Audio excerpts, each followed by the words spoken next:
The Ink and Paint Club podcast is intended for mature audiences. I know we're usually talking about kids' cartoons and stuff, but there's going to be naughty language. Anyway, listener discretion is advised. JD, they're as real as you think they are. They're as real as you imagine them to be. I don't, because I live in reality. Says who? By whose standards? Yeah, what constitutes a reality? Yeah. We could just be a simulation in somebody else's reality, JD. It is too late to be getting into this metaphysical bullshit.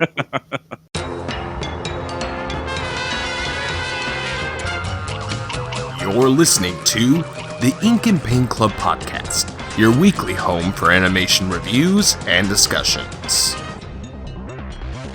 Hello, everybody, and welcome to the Ink and Paint Club podcast, now part of the Geekly Grind podcast network. My name is JD, and I am joined by my two good friends, Kyle. What up? And Matt. It's me. I'm here. Yeah. And today we are going to be closing the book on Doug. Disney and Nickelodeon's Doug. This is the final bit. The final frontier. The one thing that we didn't cover in the The final chapter of Doug. At least until they reboot it like they're rebooting every other fucking show. Oh God! Don't fucking tempt them. I'm just saying, all the other Nicktoons, because for the original Nicktoons, there was Doug, Ren and Stimpy, and Rugrats. They're bringing Rugrats back. They're bringing Ren and Stimpy back for the second time. I know Doug is with Disney now, but it could happen. I'm waiting for my live. I read the creator does want to bring it back, and he does have a story for it. Yeah, I'd read that too, and honestly, now that I've watched all of Doug, I am interested to see what Doug would be like in 2021. Doug's a middle-aged man now. Yeah. Doug has a cell phone. That's the only change. Yeah, he has a smart. Everyone's got a smartphone now. Doug gets an iPad. Yeah. That's the title of the episode. Yeah. No, Matt, it's the other theme song. All right. That's still never mind.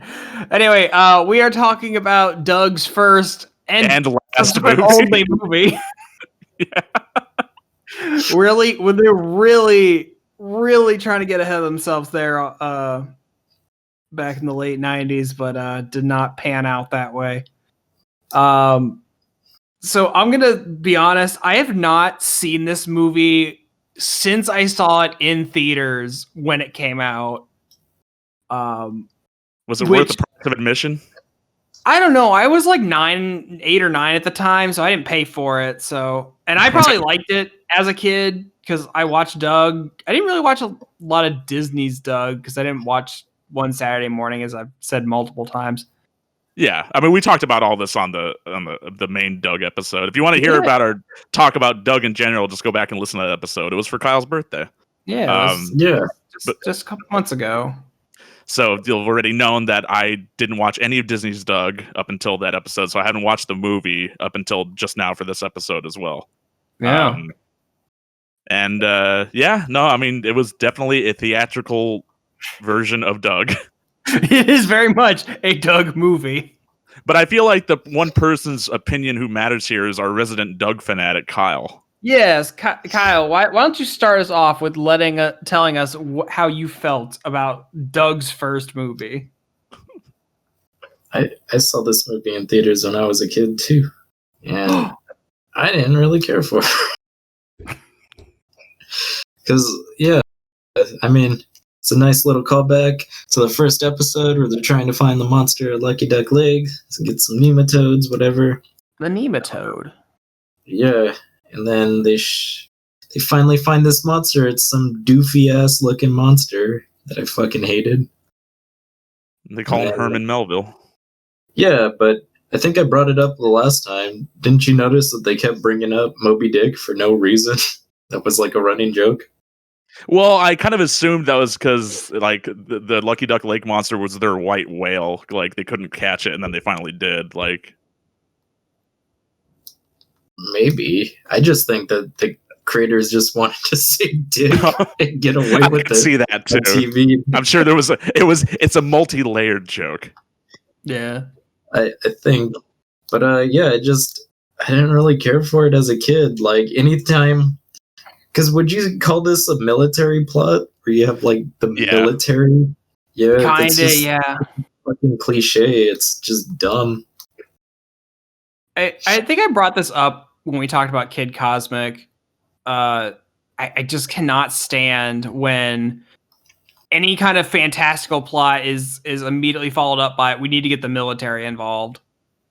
Yeah, Even though this is like not the proper military, it's like BB's dad's like secret military militia. force that he has for some reason. Yeah. yeah. He's like, I'm rich, therefore I own mercenaries. As a rich person has, yes. I want to be rich enough to hire mercenaries to just do my bidding. I think we should definitely. That's we my should- new level to aspire to. You could do that right now, but I do not have the money for mercenaries, man. Are You you don't talking have about? to know that until it's too late. You got a stimulus check waiting in the mail, JD. Just put that towards hiring a mercenary.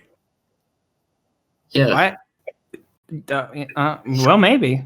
I Yeah. gotta figure out if anyone I have a beef against anybody. I really gotta think about that.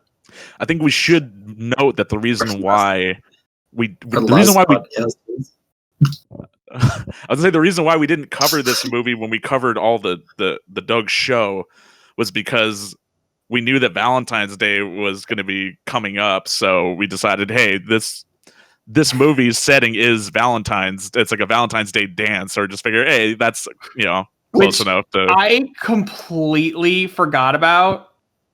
Like that. Like I completely forgot this. Like took place around a holiday. Did you wonder why we had separated the episode? No. When you brought it up, Oh, no, it was like I get it. But like since I hadn't seen or thought about Doug in like almost 20 years, I completely forgot. Which makes it all the more weird that this movie came out in March. Yeah, it came out after. That's weird. Yeah, it came out like a month and a half after Valentine's Day. I'm sure it was pushed back for like Star Wars Episode 1 or some dumb shit. Probably. Yeah, maybe.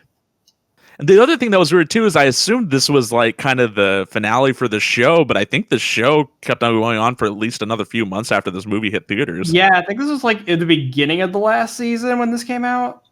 But yeah. I mean, the Rugrats like had a movie and then they just kept on going. They integrated into the main plot twice. Yeah, but that's more like because they integrated it, but that would be like if they did that whole last season of Doug after the movie had come out, you'd think they would have had like some references to the monster, like any of the events that happened. Right, yeah. It's the monster goes back into a different lake, I guess, and it is never heard from again. Yeah. But yeah, so I mean that's kind of the basic plot of this movie is like Doug and Skeeter are hunting for the lake monster just right up front. That's the first thing that's introduced in this movie. I don't know if that was like something they had tried to do in the show. This is like a carryover plot or whatever, but It was. Yeah, they it were was like they were always doing that. I don't remember. Right, because you didn't watch the whole show like me and Kyle did. Well, okay. In fairness, Kyle had been watching it over like a year. You're the one who decided to watch it within a month. Yeah, well, that's because I'm fucking dedicated, JD. Yeah. No one's denying that. I'm just saying I had to watch a lot of fucking Doug all in a very short amount of time, and I feel like we should bring it up again. Don't fucking be a martyr over here. No one made you do anything. That's what the Doug button does, JD. It modernizes me. The fucking Doug button. Yeah. I'm putting But that thing. yeah. I'm bearing that thing after this episode. Yeah. Yeah. Think of that when it gets rebooted. So as far as I know, I think this was originally supposed to just be a TV movie, and then they kind of just upped production a bit, and then decided to release it theatrically. Well, from what I saw, yeah, Disney was going to put this out just as a TV movie, but then they saw how successful the Rugrats movie was, and they're like, "All right, fuck it, put Doug out in theaters." Oh, okay. I didn't realize it was. That makes sense that it'd be a direct response to that. Yeah, they're like, Paramount's making bank on this Rugrats movie here. Clearly, Doug has the same kind of and reach that the Rugrats do, who were not at all a cultural phenomenon in the 90s. Yeah. I mean, fucking Nickelodeon's cash cow up until SpongeBob. It's true. Oh, that's wild, actually, now that I think about it. So the Rugrats movie did come out in 1999? I think it came out in 98. Oh, okay. Because I was going to say, I know SpongeBob came out in 99, so it wasn't that far behind. Yeah. Yeah, because I think the Rugrats movie was in 98, and I want to say In Paris was probably like 2001. Right. 2001. I don't know. I don't need to keep track of this shit. So yeah, I'm kind of on. I'm pretty much on your boat, Kyle. I watched this for like the first time in 20 years earlier this week, and I mean, it was a Doug movie. It was as inoffensive as any movie could be. Like, it's not great, but it's not terrible. It's just like a long episode of the show. It's a long Doug episode that, because it's theatrical, has to add in some kind of like fantastical element to make it stand out from the rest of the rest of the show, and that's the addition of the lake monster. And yeah, I just hate that. What was it? Patty just gets so fucking mad that he like bails on her. And to me, it was very like out of character for her. Yeah. What did you guys think? It was so like easily explained. He could have just said, "Hey," and then explain it, but no, it was just like some fucking drama for the sake of drama. Well, even then, when he did try to explain it, she thought that he was lying up until the lake monster actually showed up in front of her. So, Till the very like last 5 minutes of the movie. yeah. Right. So I don't think that would have necessarily worked. I don't know. I felt like in the actual show there were some moments with Patty where it did seem like maybe it wasn't entirely in character like that either. I don't know. They were never like 100% consistent. Her mom died, so she's owed that at least. She could blow up a few times. I think it's weird that she's a kid in her own dad's class. That's not entirely uncommon. When I was in middle school, a classmate that I had was one of the teachers. I Same like. here. Well, I feel like there should be something against your own kid being allowed to be in your own class. I feel like there's got to be some rules against favoritism or something. Well, they do it with sports too. Imagine coaches and their kids. Yeah, and they shouldn't allow that either. But here we are. Yeah, I don't know, man. I'm not the authority on here. Ask your teacher wife. Like, ask her how does Mel feel. I'd ask her, but she's asleep right now. No. Maybe in the morning if I remember. Kyle, if you want to come all the way over here to Ohio, wake my wife up from a dead sleep, you just go ahead and see how well that goes for you. Oh my god. We do not shake her advocate like a Kyle's newborn. baby shaking practices. Shake a baby. No. There's a Matt- B plot. There's a B plot in this of a doting robot being like God. a nanny for Roger. The fucking robot that sounds like fucking God, what is it? Who's that old? No, Rosie? who's that fucking French lady that did a cooking show on PBS? Oh, Julia Childs. Julia Child. Yeah. That's what it was. Yeah, this fucking robot sounds like Julia Childs. And that was just like another thing. It was like, just seems so out of place in a Doug universe. Is like Roger collects the nerds of the Doug universe to create a giant 1,000-foot robot to hunt the lake monster. But they come back with this maybe 10-foot robot monster but they make it into a weird nanny, and it's a weird subplot. Oh, and then they use a fucking shrink ray on Roger, and then this is just shrink ray. It is pulled out once to shrink Roger for a gag. It is never brought up again. We brought it up before that regular Doug was like King of the Hill, very grounded in reality. The Disney show. Doug was very Simpsons-like, where anything could happen.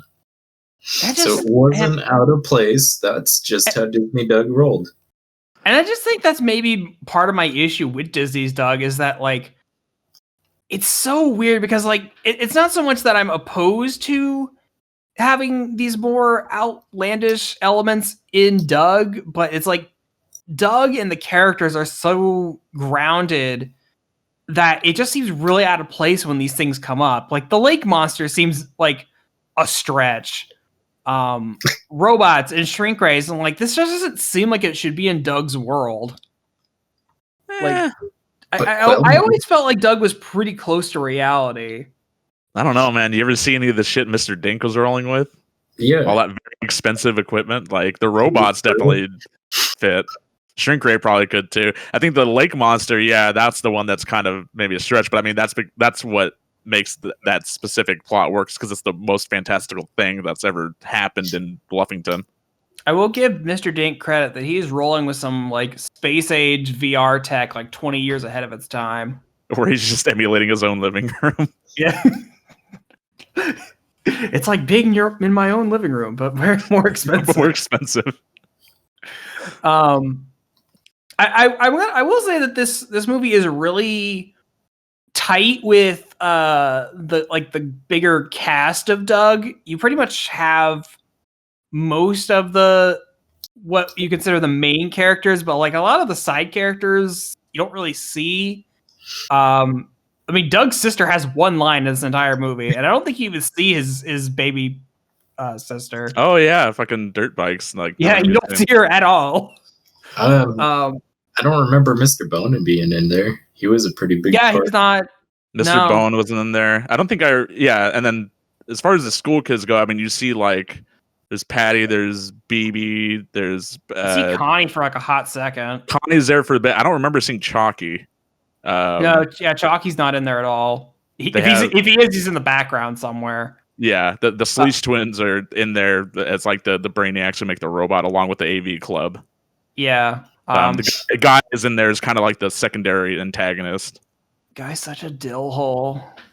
I mean, he works in that role. No, yeah, I mean, Guy he plays his role very well. I didn't like him in the show, and I don't like him here.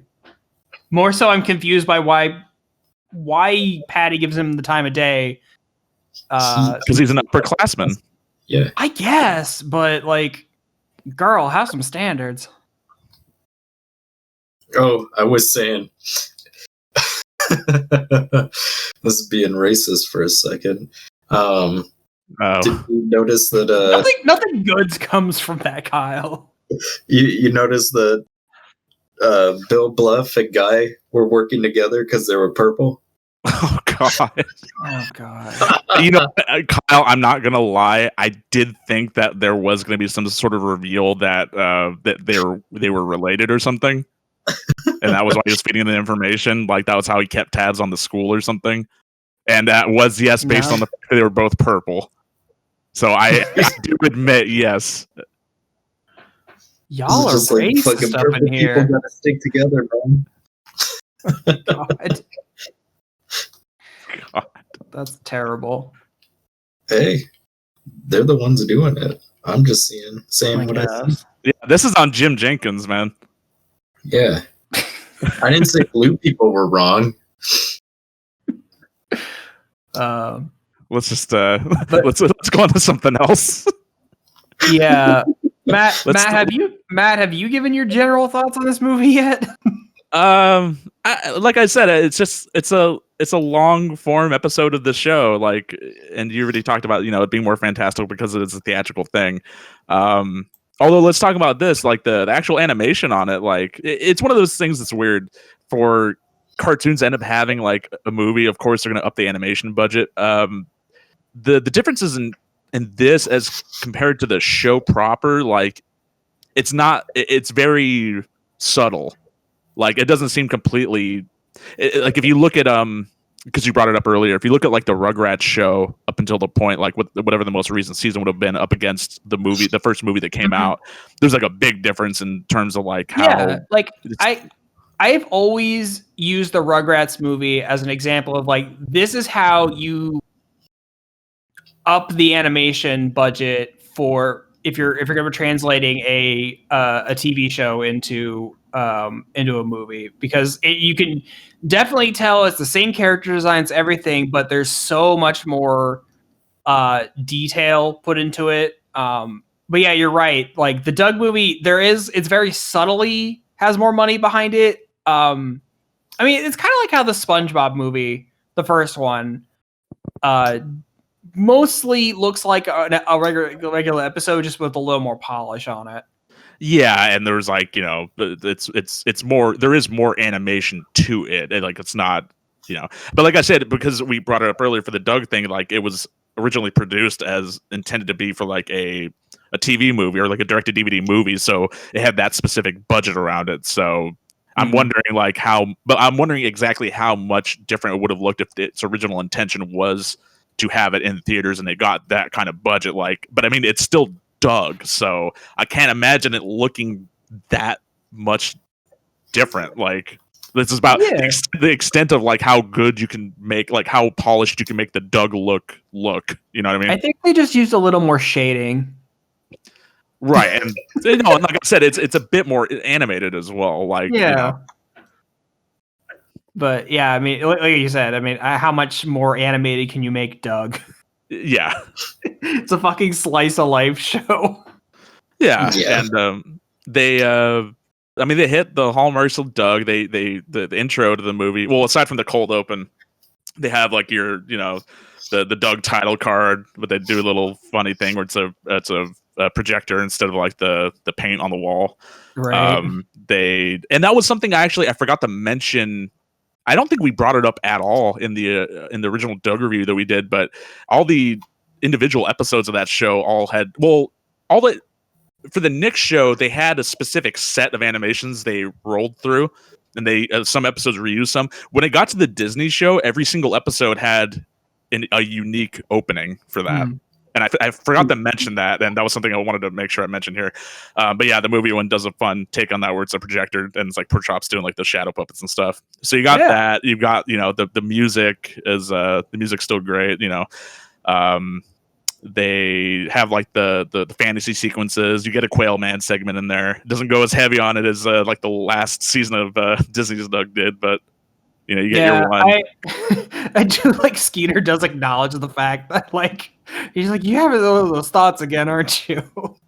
I feel like that you get all foggy eyed when that happens. Yeah, and honestly, I feel like if they were going to try to do like a theatrical Doug, I feel like a Quail Man related thing probably would have been like their other idea, because that would have been like their I don't know, some way to tie it between like I don't know the Quail Man shit becoming like integrated into the real Bluffington or something. Like I'm sure that was something they might have toyed around with as being a potential idea. Bust into reality. Yeah, or something like that. Team up with Quail Man. Yeah, but then aside from that, you got like your other fantasy segments in there too. Yeah, so it just hits all the standard Doug beats. If you like the show and you've never seen the movie, I would recommend it to you as being like it's Doug. It's more Doug. If you want to watch more Doug, who had to watch a lot of fucking Doug.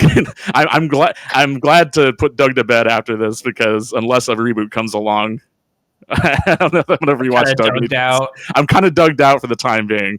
Yeah. I can't imagine anyone who has never seen Doug watching this movie and getting any kind of enjoyment out of it. Like, the three of us are like, okay, well, we watched Doug, we're familiar with it, we know the character, so I mean, there's that at least. But like, yeah, any newbie watching this, I can't imagine what they would get out of it. Yeah, I've always wondered about this too, because I feel like when it comes to cartoons getting theatrical movies, obviously there's they're building it towards people that are already familiar with the show, but I would think that there's a certain part of it that also wants to make it so that people that are new to this series, like it's accessible to them.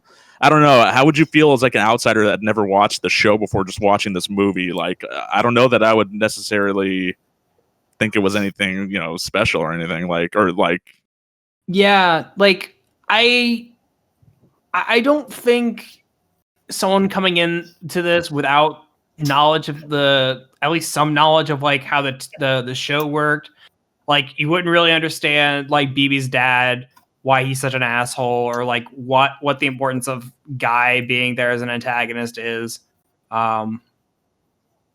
Like I'm sure you can like kind of infer a lot of it, but I think you get a lot more meaning out of having knowledge of the television show. Yeah, and I'm just kind of thinking like, because Not much there. what was that, Kyle? There's not much to know though. You just need to know like, oh, he likes Patty and he wants to be with her, and then I'm BB's just dad is saying an you'd asshole. get more out of it because you already have some kind of attachment to these characters. You're like you followed along with their story up into this point. Yeah, more stake in it. Right. Yikes.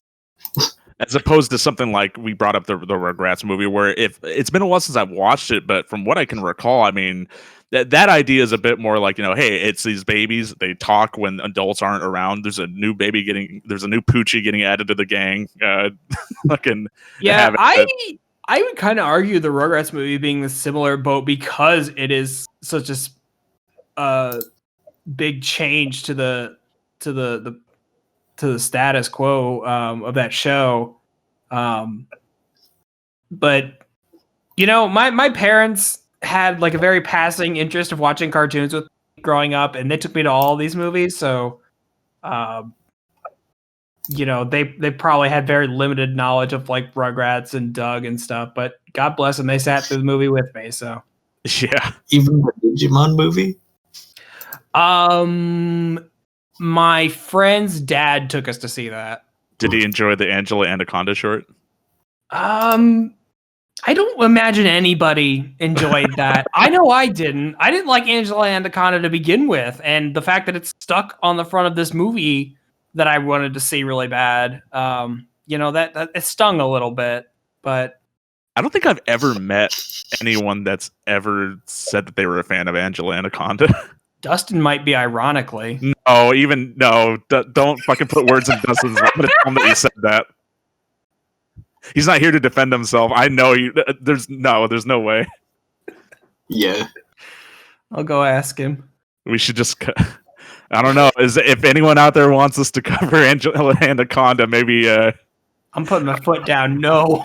I'm gonna say, you've taken money to cover certain projects. You covered certain cartoons before. Maybe we could set a fucking coffee goal or Patreon goal or something. We had a Patreon for a hot second where we had a few suggestions, and those were like okay suggestions. But that Patreon doesn't exist anymore, so you all can't tell me what to do. Well, I still have my birthday episode, JD. I know. Matt, if you want to waste your birthday episode on Angela Anaconda, you go right ahead. If it means I can make you watch Angela Anaconda. But Matt, you have to understand, you also have to watch Angela Anaconda. Well, apparently not, because you didn't have to watch all of Doug. We did cover Doug. Yeah, that would imply that I would watch all of Angela Anaconda. I'd probably skim it. I'd probably watch 2 episodes like, yeah, I get the point. I'm going to set up a camera in your house and make sure you're watching it. Good luck with that. Yeah. I don't tell me to make you watch it. I think she'd be on my side with this one. I think she'd be like, no, yeah, we're not doing that. Well, there's one thing for certain that we can definitely tell you guys is that Doug is better than Angela Anaconda. And that's all you need to take away from this. There you go. That's probably a good takeaway. Yeah. Also, the Doug movie is just okay. Yeah, it's fine. Is the final word I have to say on this. It's fine. If you're a fan of the show, then you'll like the movie. If you're a fan of the show, you probably already watched this movie. You probably already watched it. It all right. It Yeah, all right. it all right. It not subtle or nuanced, but it all right. Well, there you go, everybody. Happy Valentine's Day. Happy Valentine's Day, everybody. I hope everyone, whether single or together, that you had a good day and have a good week. Apparently, there is a lot of snow going around, so good luck with that. And now I'm going to go bury the Doug button. Nobody can hit it ever again. No, it's going in a cement tomb deep underground. You're gonna set up one of those. If I ever become president, I'm gonna have a Doug button on my death. The Doug button will be better than a Diet Coke button. There you go. All right, guys. Thanks for listening. Be sure to comment and let us know what you thought about the Doug movie if you've seen it. And you know what? Throw me some ideas of what you think Doug's second movie would have been about. We never Doug's got that. final movie. There's Doug's first movie. There's Doug's final movie. That's gonna be the reboot. Doug dies. Doug dies at the end. Yeah. That's the name of the movie. You say it's his last movie, it's gonna be his last, literally. Jesus. All right. Good night, everybody. Later. Thanks for listening. Be sure to follow us on Facebook and Twitter to keep up with the show. You can also jump in our Discord to keep up with the conversation. The Ink and Paint Club podcast is available wherever you get your podcasts. Links, as always, are in the description. We'll see you next time.